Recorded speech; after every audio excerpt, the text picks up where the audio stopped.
Many homeowners have a long road ahead of them when it comes to cleaning up and even paying for a lot of those damages.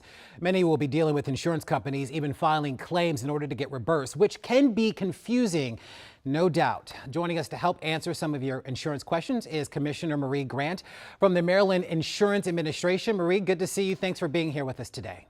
Thank you so much, Larry. Great to be here. All right, a lot to get through, so let's jump right in, right? So what do homeowners who reported damage need to do first?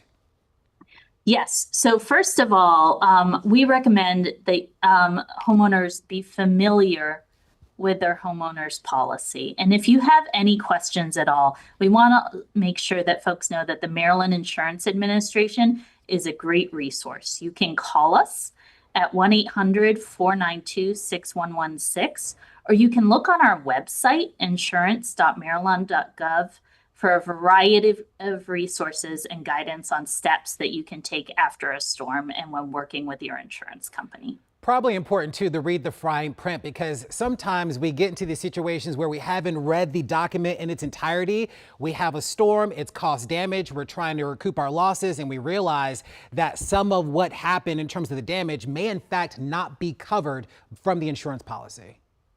Yes, that's exactly right. For example, I think flooding is a really great example of that. It's important for folks to know that flooding is usually not part of a homeowner's policy. And so that type of protection can be purchased separately through the National Flood Insurance Program. Another thing that's important for folks to know is, first of all, know what your deductibles are for damage. And then also, homeowners policies may have specific provisions relating to tree removal that have separate deductibles or separate limits. So again, you're exactly right. That fine print is really important to get familiar with. Marie, is there anything that we shouldn't do when we're filing a claim? Well, I would say maybe some shoulds. Okay. First of all, when you are filing a claim, document everything. So take pictures as soon as possible. Keep records of all the conversations you have, whether that be with the insurer, whether it be seeking quotes from contractors. And then the third thing we want to make sure that folks know is to make sure that before you get permanent repairs, if you're doing it in conjunction with filing a claim, be sure that you're working with and getting approval from your insurer. You don't want to be in a space where you haven't crossed all the T's and dotted all the I's, and now you may not be able to get reimbursement for your claim. All right. Well, no doubt in situations like this, the scammers, they stay busy around these parts.